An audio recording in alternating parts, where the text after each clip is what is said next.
Well, well. Hello everyone and welcome to Action RPG. I'm your host Aaron, and for today's video we're headed to the world of Torchlight Infinite. Now with all the news and buzz around Last Epoch, obviously we're kicking off a subathon, new community event, tons of things happening. I can't forget about another game that I enjoy, and that is TLI. We are 30 seconds away. I literally timed this to watch it live. This is the Sandlord season preview. I haven't even been paying attention to what's happening in Torchlight because of everything happening in Last Epoch. So I thought, why not watch this live and see what's happening? All right, 10 seconds, TLI Season 8 preview.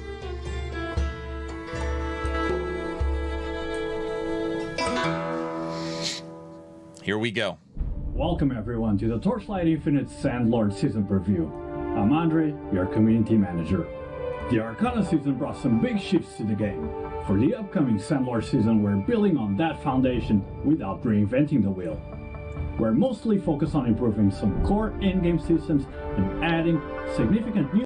That's his audio feed, not mine. So if you're wondering why the audio sounds bad, that's them, not me. So you can expect some very special events. Now, without further ado, let's get started. Sandlord. First up, the new seasonal mechanic. This season brings the Cloud Oasis, a floating island key to the Sandlord seasonal mechanic. Think of it as a management layer woven into your usual grind. You'll need funds. The main seasonal currency is floating island coins, earned by killing mobs out in the Nether Realm. You'll also run into sand pirates across the maps. Killing them gets you supplies for the Oasis. And yeah, some of those pirates might get repurposed into your workforce for the Cloud Oasis. We've set up 5 professions for these laborers. That's interesting what Miner, they're doing. Crystal worker, chef, aviator, and mercenary. Assign them based on their skills to get your Oasis running. Keep an eye out for laborers with specific affixes. These modifiers can boost efficiency, cut costs, whatever. Min-maxing this system is key to optimizing your returns. Resources are key. The Oasis mine produces ingots and magic crystals automatically once you assign miners and crystal workers. These are used for Oasis upgrades or shipped out as straight goods. Set it up and the resources trickle in. Food production happens at the logistics PoE Boat League? to food, which are also trade commodities. You need ingredients for that. And while we could have implemented a harvesting system, realistically just killing sand pirates in the Nether Realm was the best implementation to drop ingredient packs. We didn't want to break the gameplay loop. Once you've got goods piled up, load the airship, assign aviators, and they'll run trade routes to other floating islands. Fulfill specific orders for guaranteed rewards. You can also overstock the shipments for a shot at extra random loot. Could be gear, fluorescent memory, or even crucial aromatic materials used for the new blending system's recipes. But we'll get to blending shortly. So basically, trading is your passive income stream. If you want something more active, assemble a mercenary squad, give them gliders, and send them on raids to hit sand pirate statues. This is very different than what in all the previous seasons. Can trigger risk events requiring your intervention, or uncover hidden treasures you need to go grab. As you upgrade the Cloud Oasis, buildings, better laborers, efficiency boosts, you'll expand your trade and raid reach. The goal? Get to a point where the Oasis generates significant income automatically while you're out doing your main Netherrealm farming. Interesting.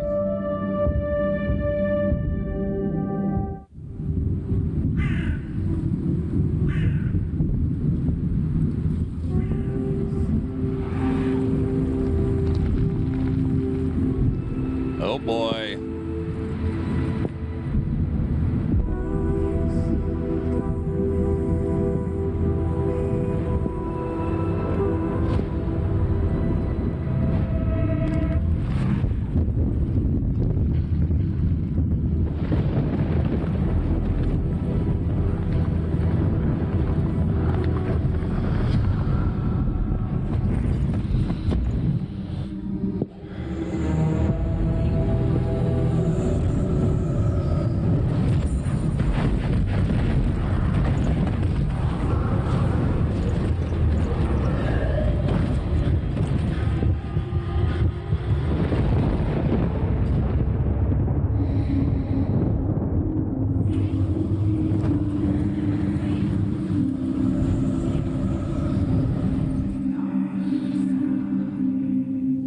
What happens when faith decays?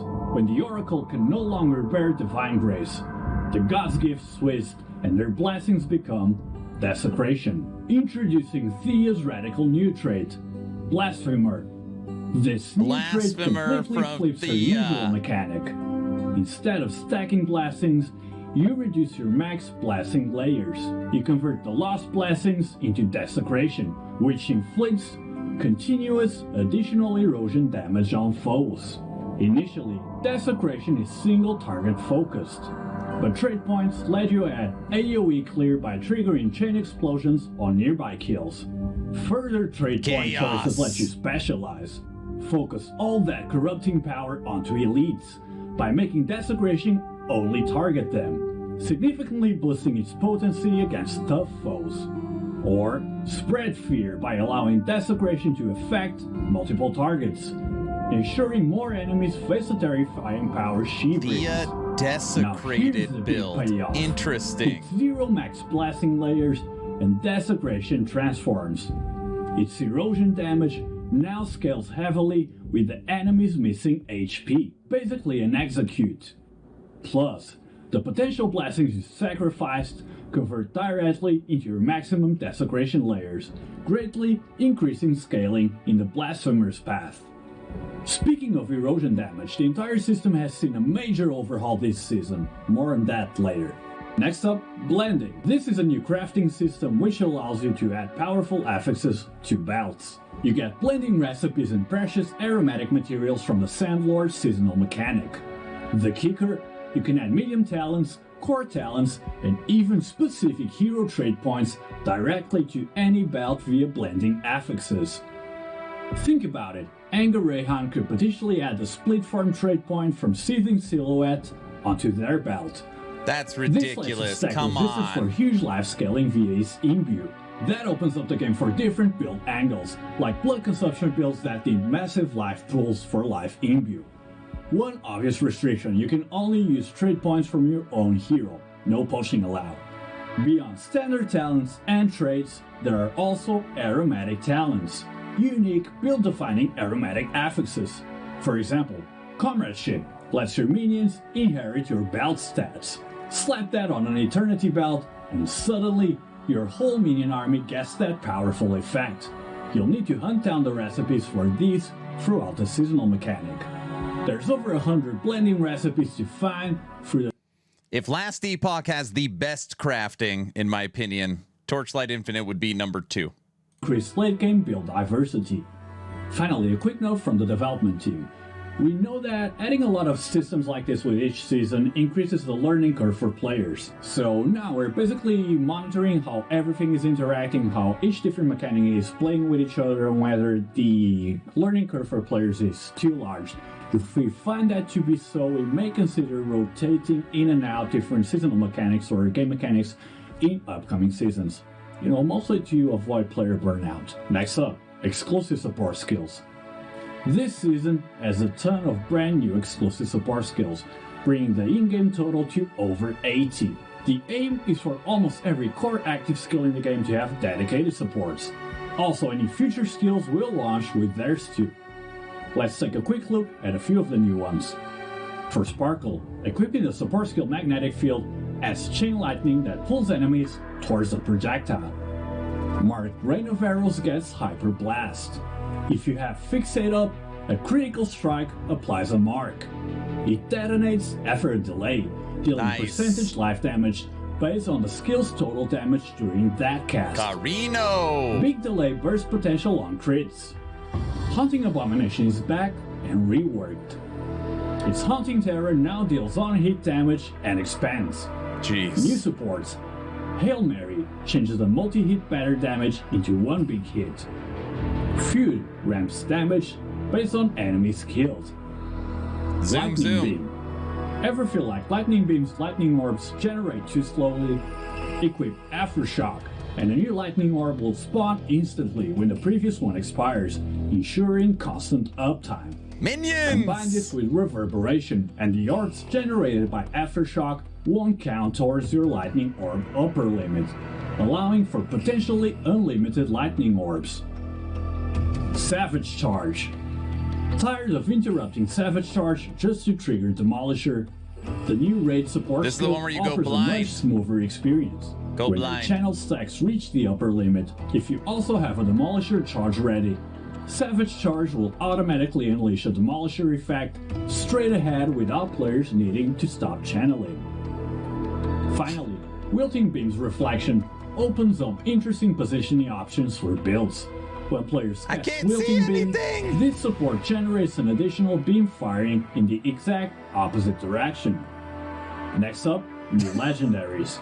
We've seen the feedback about the difficulty jump around Time Arc 8. It can feel like a wall where progression stalls before you're ready for a profound time arcade. To smooth this out, we're adding new legendary gear, some potentially tagged as matchless, specifically tuned for this part of the game. These items are designed to give you more build enabling power and options to push through that awkward phase into Endgame. The Destiny system is also getting expanded this season. We've added new fates and kismets focusing on several key areas, including erosion damage, restoration skills, negative effect resistance, and projectiles, opening up even more options for player builds. For example, restoration skills that might have been overlooked in the past could find new viability thanks to some powerful kismets. Check out the Kismet Creek. It allows equipped restoration skills to gain 1 charging progress every second automatically, and it increases your movement speed while the skill is active. Imagine the potential if players manage to stack a few effects like that. It could significantly boost the uptime of your restoration skills. Or take a look at the dual Kismet Unholy Grail. This one grants players multiple layers of random blessings whenever you cast a skill. And It's crazy how much they add into this game every season. Jeez. It probably is going to get bloated very soon. this one buffs all micro fates on its specific pack branch. This adds another optimization layer for players who like digging into systems interactions to maximize their setup.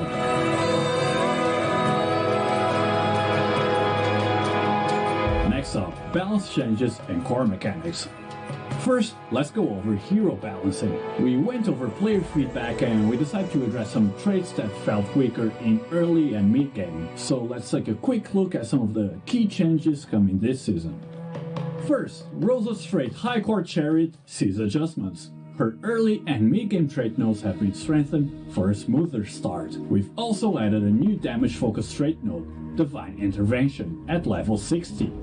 Furthermore, Rosa the level got 75 some trait love. node taking risks has Sword been and board. completely reworked. Now, it allows players to continuously channel the trait skill. While channeling, the Holy Domain follows the player and doesn't consume murderous intent. Reaching the maximum number of channel stacks will also apply corresponding stacks of no guard to all enemies within the Holy Domain, increasing the damage they take.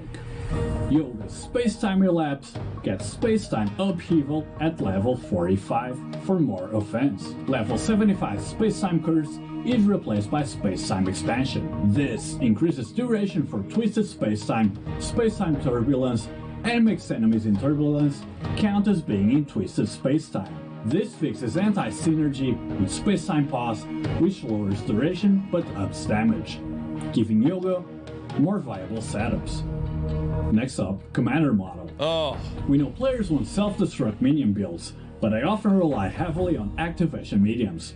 To help, we adjusted the level 75 node Fuel War with War to auto-trigger your main skill periodically. Better gameplay feel, less reliance on activation mediums, offering a new way to manage medium detonation that balances power with convenience. Of course, this is just a sample of what's coming. Many other hero traits are getting adjusted, whether those are minor tweaks or maybe some even more major adjustments. These are all going to be finalized and public in the upcoming Blue Bible, our patch notes, so please stay tuned for that. We're also making some additional changes, which are mostly focused on, improving how combat feels, the core gameplay, mapping, and so on and so forth. So let's take a quick look at some of those. First, we want to increase the competitiveness of builds which do not rely on auto-casting. To give players more active playstyle options, we're introducing new support skills most and core builds are affixes. auto-cast For example, in this game. the support skill Willpower grants a buff that significantly increases your damage when you use a skill. but you lose all stacks on the buff if you move, rewarding stationary casting. Projectiles have also received some improvements this season. We've greatly increased the upper limit for projectile speed, which should improve the release field and overall map clearing experience for builds using them. Additionally, the flight distance of projectiles will now be primarily affected by the projectile range attribute, rather than projectile duration. Builds using two-handed weapons are getting more dedicated support. We've added related that item is good. craft affixes, and other components. There's also a new pair of legendary gloves, Death's Touch, designed to further increase two-handed weapon damage. Players can now better develop builds focusing on two-handed weapon damage, attack speed, and critical strike. We hope this enriches the playability of attack builds and reduces the feeling that choices for core items are too limited. Next up, slower skills. While changes to the damage cap system last season helped many skills, some inherently slower skills like Lightning Storm and Hammer of Ash still struggle due to their core design. This season we've buffed their base damage to make them more viable options if you like that kind of playstyle. Next up, Erosion 2.0. Something that many of you have asked about is new mechanics for erosion damage. In previous seasons, builds focusing on erosion damage typically center around persistent or wilt effects, as direct erosion on hit damage often felt too weak. In the new season, we're introducing a core mechanic to bolster on-hit erosion, Deterioration. Deterioration is a negative status applied by erosion on hit damage. It lasts for a set duration, and when it expires, it deals a percentage of the triggering hit's erosion damage as true damage. Naturally, we've added supporting skills, talents, and gear related to deterioration. For example, players can choose builds that shorten the deterioration duration for rapid multi-stage bursts of damage, or opt to extend the duration, causing the true damage to trigger periodically throughout. For example, players can choose builds that shorten the deterioration duration for rapid, multi-stage bursts of damage, or opt to extend the duration, causing the true damage to trigger periodically throughout, with more triggers resulting in higher total damage. We hope these changes provide players with more viable erosion builds to explore. Explosion effects are also getting a full overhaul. We know the old effects felt a bit underwhelming for how strong explosions can be. We've redone the visuals and sound effects with unique looks and sounds for 5 different explosion types. The damage and area of effect for explosions have also been adjusted accordingly. The goal? To make explosions look and feel as impactful and satisfying as they should be, but not blinding. To an overall map clearing experience for players who are using them. Finally, let's talk some crafting quality of life. Introducing the brand new gear imprint system. We all know the pain. You craft amazing mods onto an item, but the base has bad implicit base affixes. You know, because that's what you could afford early on. And then what? Recrafting is insanely expensive. Gear imprint lets you fix this. How it works. You need your primary item with a good crafted mods but bad base, the so-called imprint material. You also need another item of the same exact base type that does have the desired base affixes, the imprint target. Finally, you need an imprint crystal, which can be purchased from the trader. Using these together, you can completely replace the base affixes of your imprint material item with the superior base affixes from the imprint target item. What does this mean in practice? This means players will no longer be punished for starting crafting on imperfect bases early on, and excellent base materials will always retain their high value. Hopefully, crafting should feel a lot less stressful going forward. Switch the bases. Now let's dive into some updates for the Nether Realm. First up, Secret Realms. Starting Time Mark 8, killing rare monsters has a low chance to spawn a portal. These are unique side areas with different mechanics and better rewards than standard maps. For example, Secret Realm Abyssal Vault is just full of loot chests, no mobs. The Secret Realm Sea of Rites has passive goblins you kill for a chance to summon a boss. There's a total of 5 types of Secret Realms this season, and we're hoping that they can kind of break up the monotony of endgame grinding and add some random excitement to map. Now let's talk Deep Space. Deep Space is the only system which is actually undergoing a larger overhaul this season. Forget the old regions and Plane Watchers. Now there are 5 dedicated Deep Space stages. These are larger, have way higher monster density, better drops, but are significantly harder. Real survival challenges. To align with a high investment, high reward philosophy for this challenging content, we've introduced a new item type, usable only in Time Arc 8 maps and the new Deep Space stages. Probes. You can think of them as additional map juicing. Using a probe as targeted reward affixes like more Ember drops, but also buffs monster life. High risk, high reward. Different probe types exist, some with chances for Easter egg events like the Compass Deep Space probe, potentially spawning Plane Washer treasure chests full of just compasses. Probes use their own slots, separate from compasses, so you can stack both if you want to push difficulty and rewards. So what about difficulty? The extra difficulty in Deep Space comes partly from ailments now affecting players. We're introducing a new category of stage mechanics specifically for Deep Space. Ailments that directly affect players. Familiar mechanics like trauma, wilt, ignite, numbed, and curse. This is like for the 0.1% of players within Deep Space.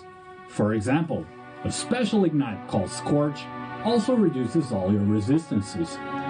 Easier ailment mods can pop up randomly. The really nasty ones are tied to Netherrealm resonance affixes. We've added more defensive accesses to gear to help counter these. Finally, a key detail about setting up your Deep Space stages. When you open one, the pool of Netherrealm resonance affixes will start with 8 negative affixes active, and players will only have the option to reroll them. You'll need to carefully manage the difficulty you face. Next up, let's talk about the Plane Watchers. First, some big news. After a long tenure guarding the Dreamless Abyss, the Goblin Lightning High Priest is finally retiring from the active roster this season. Taking his place, we welcome the return of a formidable foe, Night Slayer, the Wilting Plume. The Night Slayer presents a completely updated art style, bringing an even darker flavor to his encounters and associated scenes. Expect a distinctly different and more intense visual experience when players face him. Also, one of our goals this season was to better integrate the Plane Watcher challenges into the regular Netherrealm mapping cycle, adding more diversity to the endgame grind for players. To support this, we've increased the overall rewards from defeating Plane Watchers. However, please note that star shards obtained from them will now be non-tradable items. Also, Plane Watchers now have scaling difficulty levels. Beat one at Time Arc 8 to unlock the next tier. Higher tiers don't just get more stats, they also gain new combat mechanics. Tougher fights, much better rewards. Quality of life. Next up, gameplay mechanics. First, let's discuss about some changes which might more directly affect your mapping experience. We found that the base drop experience could feel very underwhelming without employing very specific looting strategies. To fix this, we've adjusted the drop source for level 21 active skills.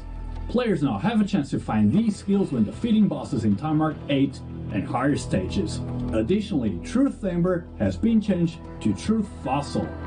Players can obtain Truth Fossils in Time Arc 8 and above stages, and consuming just one allows you to randomize an affix value on an item. We noticed that players in Time Arc 8 sometimes struggle to access suitable compasses for certain gameplay loops, as prices were often driven up by demand from players engaging in Deep Space looting strategies. We noticed that players in Time Arc 8 sometimes struggle to access suitable compasses for certain gameplay loops, as prices were often driven up by demand from players engaging in Deep Space mapping strategies. To address this, we've added rare quality alternative versions for some high-intensity gameplay compasses. These differ only in numerical values from their legendary quality counterparts. So it'll be easier for you to maintain your compasses now. Compass makes the drone quantity 3 times normal, while the rare version makes it 2 times. Also a new rule this season, only one compass of the same gameplay type can be active at a time, so players will need to choose the one that best suits their current goal. Also, to further enrich mapping strategies, we've added a batch of non-gameplay specific compasses, such as ones that increase the probability of finding trinkets among priceless eardrops. Next up, talent constellations. Several of the talent constellations have also undergone some reworks. Let's take a quick look at them. The Black Sail talent constellation has been Jeez, every season it's like a whole new game here. It now provides players with talents that increase the probability of certain Seal Whispers appearing. New boss Whispers have also been added to the Seal Whispers pool, which can increase the drop rate of Void Sea invitations. The Priceless Talent Constellation also offers richer options. Players can increase the drop rate of trinkets within priceless items, and even choose to prevent priceless items with only a single base affix from dropping, ensuring that dropped priceless gear always contains 2 base affixes. Getting that perfect ring with +1 blasting anchors might be closer than you think. We've also increased the effects of talent nodes related to bosses across various gameplay mechanic talent constellations. This increased benefit comes at the cost of losing some of the gameplay mechanics' other inherent rewards. For example, in the Cube Talent constellation, players can increase the probability of obtaining a desired core record when drawing from the Cube of Craving. But this comes at the cost of reducing the amount of desired crystals obtained. And yes, the drawing speed for the cube, which has been a long-term point of contention in the community, has actually been increased this season. Nice. For the Mistville and the Frozen Canvas talent constellations, we've added special star talents related to unique drops. These give season-exclusive gameplay monsters encountered in the Netherrealm a chance to drop activation mediums and exclusive support skills. Keep in mind these drops are primarily for transitional use. The highest level skills still need to be obtained by players through their corresponding core gameplay sources. Now, let's turn to the Supreme Showdown. The bosses on the 20th and 21st floors will rotate again this season. The 20th floor challenge will be replaced by a brand new ultra difficult encounter, Night Slayer the Wilting Plume. Players will face a spectacular showdown beneath his wings and scythe. As for the ultimate test on the 21st floor, the Lord of the Void Sea returns with his imposing fleet. This season's Supreme Showdown also introduces a new mechanic, Golden Gaze. This effect will randomly appear in stages. Both players and bosses have a chance to be chosen by the Golden Gaze, temporarily gaining the ability to gild opponents. When possessing this power, the boss can gild units in a 360-degree area around itself, while players can gild enemies in a 180-degree cone in front of them. Gilded units cannot move or cast skills. Importantly, when the boss itself is gilded, the damage he takes is additionally increased. It's a mechanic with both risks and opportunities, requiring players to handle it carefully, like the final act of the campaign, to an advantage in the final battle. Next up, the Arcana seasonal mechanic, the Tarot Path, is going core, so by entering the main gameplay loop, it's also being accordingly adjusted. In the new season, the number of tarot cards required to enter the Tarot Path has been increased from 15 to 30. Correspondingly, the drop quantity from the fate chest within the Tarot Path has also been proportionally increased. This change aims to greatly reduce how frequently the tarot mechanic interrupts your Netherrealm farming, alleviating the frustration of, having to break your main gameplay loop and going into the board game. Additionally, we've added a brand new Netherrealm talent constellation dedicated to the Arcana seasonal mechanic. This was a pretty fun last season. It can specifically increase the drop probability of certain types of destinies, increase the chance for secret paths to appear, enhance the rarity of divination stakes, and even offer ways to directly feel the progress of your tarot collection. As always, we're doing our best to bring a ton of quality of life updates with each season. Let's take a quick look at some of the major ones that we're bringing with Sandlord. Our training dummy, Invisible Number 2, has received some major system upgrades. When calculating DPS, it will now display the dynamic stat changes of the player in real time, providing more accurate and reliable data for refining your builds.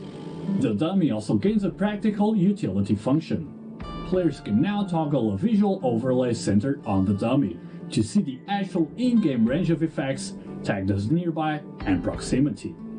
Depth Analysis 2.0. The depth screen is undergoing a huge overhaul. It will now clearly show what killed you, whether it was a mob, a mechanic, or a trap. It also separates damage into on-hit versus damage over time. Details page shows damage breakdown and ailments active on death. It will now be much better for diagnosing survivability issues. Interesting. Important info prompts have also been revamped this season, appearing in a new, more aesthetically pleasing and noticeable way. Players can learn about their new cells in the trade house via these prompts, and will also receive notifications from the Cloud Oasis system. Trade house prompts. I like that. A special event being triggered, and so on and so forth. These notifications ensure you stay informed without constant checking. Of course, players can block unwanted notification types via the settings menu. Next up, we've made several quality of life optimizations to the trade house as well. When listing items, players can now quickly fill in their desired listing price by simply clicking on a unit price shown in the price check results. When listing stackable items, the quantity for sale now defaults to the maximum stack size you have in your inventory, making selling much faster. Nice. Additionally, when searching for divinity slates, players can now specify whether an affix must be placed in the last position, making it easier to find that perfect slate. And now one last interesting adjustment. In this new season, when players are doing their daily challenge and facing the Golden Calamity or Drag, the boss will no longer be restricted by the in-game damage cap mechanic. This means players can freely test the true maximum power of their builds against him and compete for the top scores on the leaderboard using their preferred strategies.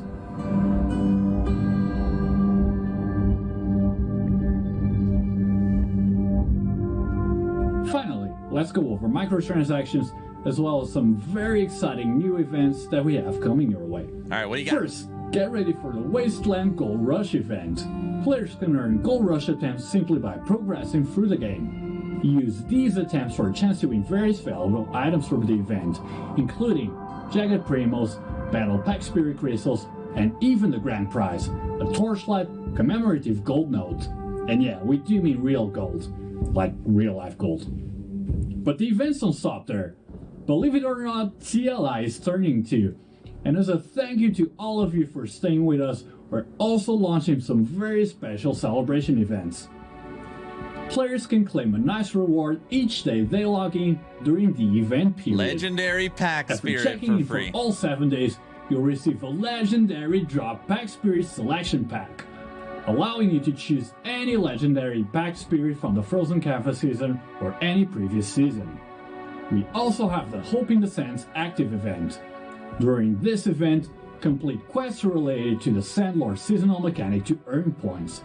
Accumulate enough points to unlock generous rewards, including Battle Pack Spirit Crystals, a rare drop Pack Spirit, a rare Pack Spirit upgrade insignia, an exclusive weapon appearance, and many more surprises. Check out the shop too for special anniversary exclusive packs. Now let's take a quick look at some of the cosmetics coming this season. What do we got?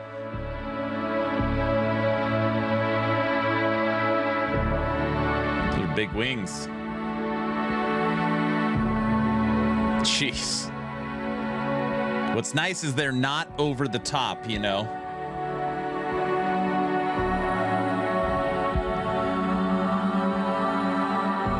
Finally, this season's new pack spirits. The Moon Shadow Guide is the seasonal mechanics drop pack spirit. Come on. It will help with Cloud Oasis management. The Portrait of a Fallen Saintess is this season's battle pack spirit and is designed for synergy with Thea's new trait, Blasphemer. They know what they're doing. That was a lot. Let's have a quick recap. The new Sandlord seasonal mechanic, a new hero trait for Thea, the new blending system, new legendaries, the new gear imprint system, new exclusive support skills, hero balancing changes, improvements to core gameplay mechanics, secret realms, adjustments to deep space, tons of quality of life, our second anniversary events, and so much more. Sandlord is right around the corner, coming April 17. Stay tuned for more news. That's all for today, and we'll catch you all in the next one.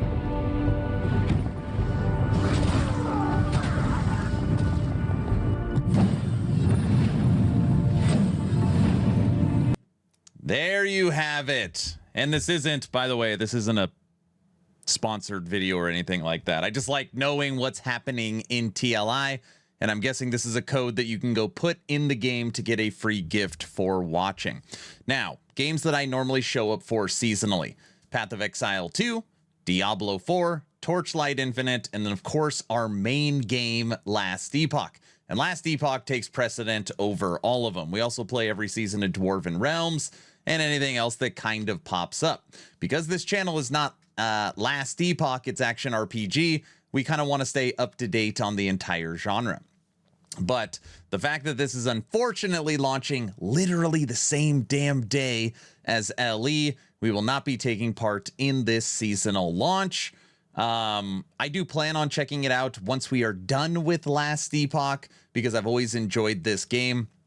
But yeah, Last Epoch definitely takes precedent. So this is a super long video, of course, because we watched the entire live stream. And if you watch this long, I also just want to say all those audio problems, that's how the feed was coming through on the stream. So that was on their end, not on this end. Please like, share, and subscribe, of course, only if you think I've earned it. Check out the Discord for the new treasure hunt event. Let me know in the comment section if you plan on playing Torchlight Infinite, or generally what you think of the game. And don't forget to check out actionrpg.com.